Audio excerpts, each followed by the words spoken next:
said, I just like to talk to people in the South. He said, and I keep up with everything that's going on. There's nothing to keep him from doing it, because if you think about it, on a DMR repeater, this guy wants to go to 3128.5. All he's got to do is put it in his radio and key it up. The internet routes it to where 3128.5 is, because anything that's receiving or transmitting 3128.5 finds it. He doesn't have to go to his repeater owner and do anything. He can do it all himself. And it makes it really handy. But it's a big system, but I will say this. You definitely have got to inform your new users. For goodness sakes, monitor before you transmit. Because they're gonna do it, I'm telling you, I know they're gonna do it. They just do. Now, National Weather Service last month was on a Saturday night, I think, and this guy, one of our users, they're over there doing the weather net, and he keys up on TAC 310, which is one of the nationwide calling channels. Well, you know what happens when you got a static sitting there and somebody keys up, a dynamic talk group. Well, all the darn mobiles move over there, and they can't hear the weather service. He just did it by accident. So again, people need to be aware and look at it before they key up on top of it. But that is repeater owners, y'all gonna have to know. Now, Ed was talking about giving y'all a repeater. I've never seen that repeater, and I don't know, did he mention anything about a duplexer with it? I'm assuming it's a full duplex. He I don't said know. it was a Broadcom 440, and that part number comes with the anything duplex. about it. I'm assuming it is. But anyway, when you build like a hotspot, like I've got one of these older ones, but I've got the Pi-Star sitting at the top of it. It's the same as that one, okay? That thing is simplex. It's on 446.5 because it's not a repeater. It doesn't do that. I'm either gonna talk to it or listen to it. A repeater is full duplex. But when you build your repeater, I prefer the Kenwood TKR 850. It's a 19-inch rack mount, 25 watt continuous duty repeater. Works great. It takes 4 wires to a DB25 to operate this repeater. You program the repeater as half duplex.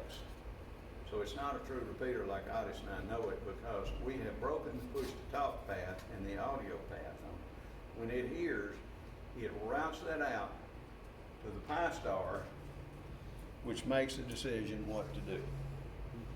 It issues PTT and sends digital audio, and those radios run 9600 baud on the input, because you're using 4800 on each side of time slot 1 and time slot 2. It makes it really easy to do, but that's the reason you use an outboard controller. Now there's more than one kind. Harold Bullard in Corinth put in there it is. We're talking about your repeater. Yeah. I'm trying to find it a home. But anyway, what happens is, he's got a Motorola 7300, I think, Moto Turbo. That's the hardest repeater I have ever seen to change the modulation on, because here again, you got this Alenco radio. The Alenco radio is the one all these repeater manufacturers use to make sure that their modulation is in the right area. And an Alenco is so tight on tolerances, if it works, they all work, because it's got that ability. And we've been fooling with Harold's up there. In fact, he's got my radio. He's had it for about 6 weeks, but he's trying to get the modulation changed on that radio, but you don't need to be, if you do it, around 2.8 to 3 kilohertz. Now, with the Pi-Star, it's got the ability to, it's got its own setup mode. You put it in the transmit, and it transmits a 1200 hertz tone. Otis, you take a spectrum analyzer and you spread it out just as far as you can, because you got a peak, peak, peak, and it goes back down. You adjust the deviation on your repeater till you get a dip right in the center. You took that tall one and you reduced it to nothing. And that's the way you adjust them. So there's a little bit of trick to how you do it. but that's how the Pi Star does it. But you do need a spectrum analyzer to do it. Once you've done it, you've done it. But that's, you know, what we deal with the repeater. Now, I mentioned the static versus the dynamic. You know, where you don't put too many static IP addresses in the, talk groups in there, because it's gonna tie your repeater up. If a guy wants to talk, it's a gateway, he can do what he wants to.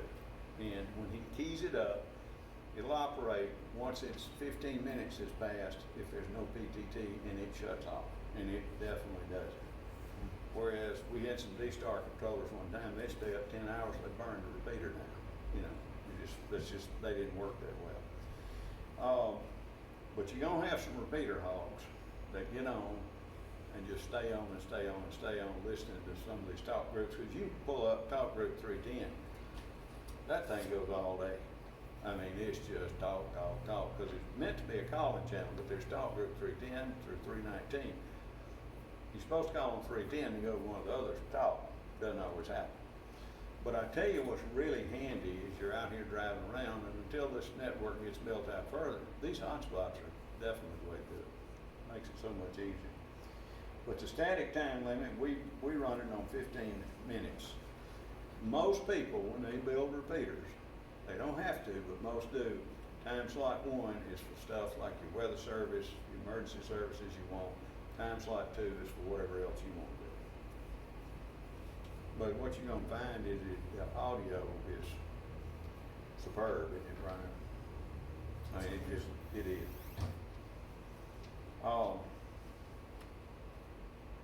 I've already mentioned don't use Fusion, D-Star, and DMR on the same repeater, and there's reasons to do it, reason not to do it. I choose to decide not to do it, because I don't wanna put up with the problems of people.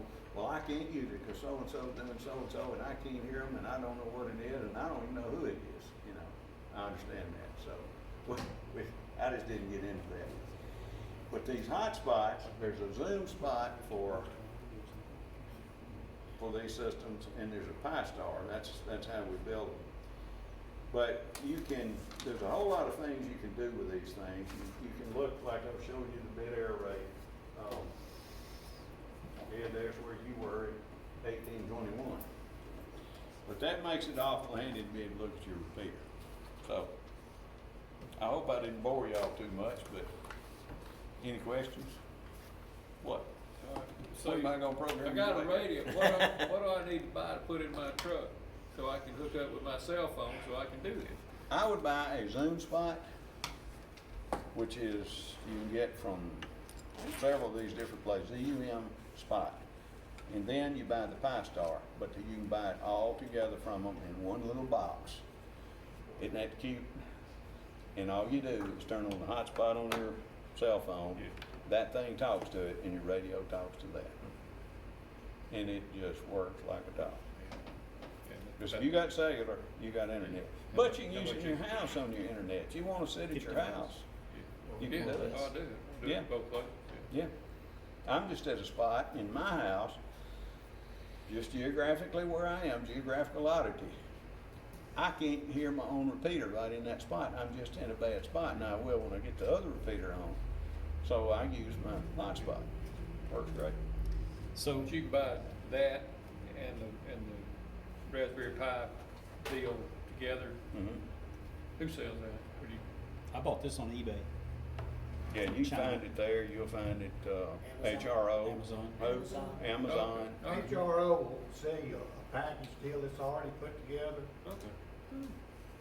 Got 'em? Yeah. Yeah. It's what, $120 or something like that. I'd say like it. We'll look it up real quick and see. I mean, but I've built 2 or 3 of these, what they call jumbo spots. And the boards come out of China, but they're a little harder to get now. I mean, I got a couple of them, and, they work fine. I mean, sometimes they'll have a little bit of a bit error rate, but then you go in and adjust it. You know, there's a way that you can adjust the offset, the frequency offset on it, and it'll bring it right back in. You just, All right, here's my hotspot sitting over here. That guy, I'm on TAC 310. All right. That's KB4 FHP. Pass that around and look at the call signs and where they are. and that's strictly off the internet via this hotspot. Is that just a weather station? I don't know who that is. That's TAC 310, that's one of those calling channels. It's a national channel. Yeah. Once you get it, it was like 97 degrees. And So, I like it, I'll do it. You gonna love it. Somebody needs to lead it and get the rest of us to figure out. And that's what I I know sunspots, the rest of them, hey, I'm not quitting. look, I wasn't gonna build one. Well, I'm, HF, there ain't nothing on there except for 40 and 75. And then there's J&E. I've heard all his jokes. Yeah, well, nobody Like, posted hey, them. You've heard all his jokes, and I don't wanna hear him talk about the coon dogs, I don't care, you know, that's all it's Yeah, on I there. know. But anyway, you see how slick that thing is? I was gonna say, one of the things I had to figure out was when you push the button to talk, you gotta wait for the tone before you start Yeah. talking, or they won't hear the first part of what you say. Yeah, we've been doing that for a long time. We learned it, didn't we, Otis? What you really hate, you hear these people in law enforcement, 10-4, then they keep. Well, you're not gonna hear, that's it, you know? And that's the deal, you gotta key up, and wait till you get to acquisition tone, then you know that you can talk. It's like a miss wind, you know. Yeah, it's exactly that way. But these policemen have learned to do it. They'll reach over here, doodle, then they'll talk. They had to learn it. Doesn't work that way on fire What's the traffic. do? Just a way to doodle loop, that's it. So, like last night, I checked in on the WeatherNet, but I had to use Echolink because for some reason I was getting terrible audio, oh, it was awful last night. and I don't know what the problem was. They have got a conference bridge up there that they're bringing in Echolink, Fusion, and DMR. And Fusion analog. and analog, and it is just awful. Last night, the first one they did was pretty good. Mhm. I think what you're gonna see is more people moving to DMR because of the problems associated with it. I mean, I was listening to those audio levels last night. Brian couldn't hear much of anything. It is out. Some are higher, some are lower. Some of them are just unintelligible. You just can't hear them. Well, mine was breaking up. Yeah. And, you know, I was looking on my screen, my dashboard, and I couldn't even see the talk groups coming up, the Mhm. weather talk group. Mhm. And then later on, I went back and looked, and it had all populated. So it was Yeah. still had 31.28.5 from when I was on the other. But I couldn't figure out if I was on, you know, if I needed to program that into the hotspot, or No, you or don't. just Just your program the radio. Because the I had hotspot, 5-star is gonna work exactly like that. right. And what you find is, now there's a 31, we're having to be running on the server 3108. There's 3101, I think it's in Atlanta, but from the repeater owner standpoint, you can have these 5-stars log into different servers across the country. They're in Okay. different places, so there's not just one running the whole system. It's really, when you get to looking at how the thing works, it's pretty darn neat. And I know Otis and I were talking about the difference between the commercial side and the amateur radio side. But the networking behind this thing, Brandmeister's the one that pretty much everybody has, defaulted to. But it works so good, because you can pull up Brandmeister.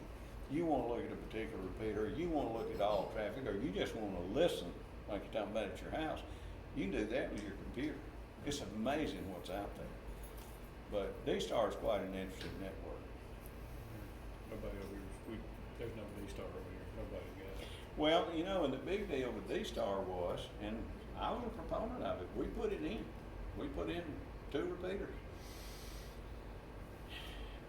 But the cost of the radio was so prohibitive, and when you buy one of these for $130 or a single, one band for 85 and it's brand new, doesn't take long to figure that out. Oh, Ray Novak got mad as the devil at me. He's the ICOM guy. He said, "This is disgusting. No, disappointing." Well, it is what it is. Is there a statewide traffic DMR net, like the morning and the evening nets that we No, do every day? not that I know of. But what we've been talking about doing, I don't check in on the Tupelo net or the one at the Nimmer net. Why not do a DMR net 30 minutes before or after your net? Folks gonna move over there anyway. Because when you get to listen to the clarity of it, you heard this right here. It just doesn't get any better than that. And I know why these law enforcement people like digital, because it works. And when it first came out, I said, this will never work. That's like digital cell phone. The codecs were horrible. But you know what? That's where we are. Check. Any other questions? Yes, sir.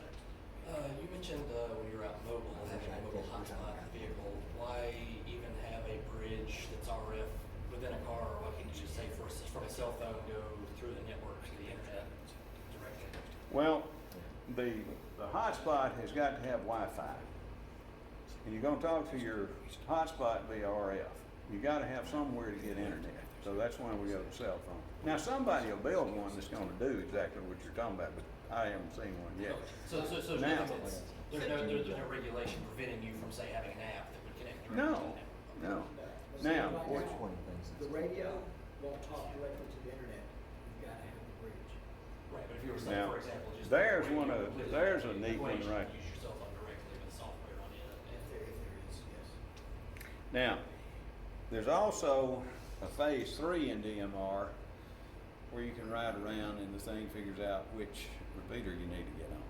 Now, the FCC hasn't turned that loose for amateur yet, but it's gonna happen. It's gonna be very similar to the MISWIN system, very similar. Let's say you're in a Hampton Inn in Huntsville for the Ham Fest. Mhm. How do you log that in to the Wi-Fi in the hotel? You can still have to have a hotspot to connect to the Yeah. Wi-Fi. All right. Here's how you do How you it. put the password in there, is what All I'm. right, here's how you do it. You go on here and you can do it with your computer as well, but you stick your Ethernet into that thing and say, I wanna see the hotspots here, or the Wi-Fi here. It'll give you a list of Wi-Fi. If you know the password, you click on it, put it in, and you're on the hotel internet. You also can do it with your computer or with your phone. You can go on here and you'll see Pi-Star show up. When you click into it, you're now into that Pi-Star, and you can do the same thing. You can say, look for these Wi-Fi's, tell me what I can get on. You can be in Starbucks and do it. Right. It works great. Yeah, but you can do it with this, you can do it with your computer, but it'll do it over Wi-Fi. And it doesn't take but a little bit of tinkering with it, you figure out how it works, because here's how I do it, and it works well. Turn your hotspot on your computer, because on your phone. My computer's already using it. Y'all saw me a while ago go over here and unplug this, plug it back up. This needs to be up and running before that comes up. When it boots, it'll join on with it, and you're done. You can drive as far as you want to with it, or sit at your house.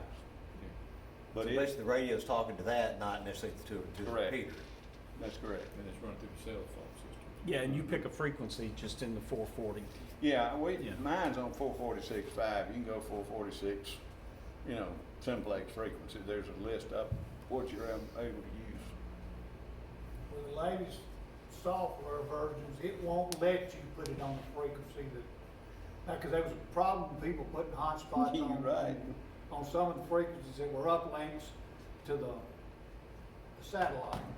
So some of them they wanted you to stay away from, and now the latest versions of Pi-Star won't even allow you to put a frequency in, it won't Yeah, work. which is good. 'Cause Which is good. It's a real short range. I mean, with that little bitty, this little bitty antenna sitting here, I mean, this is it. That thing will reach about a mile on 100 milliwatts. Yeah, I haven't tried it. I've been meaning to set this outside and walk down the street and see how far I can. You'd be surprised what it'll do. We'll reach UHF out is- to space. But I tell you We what, were causing problems.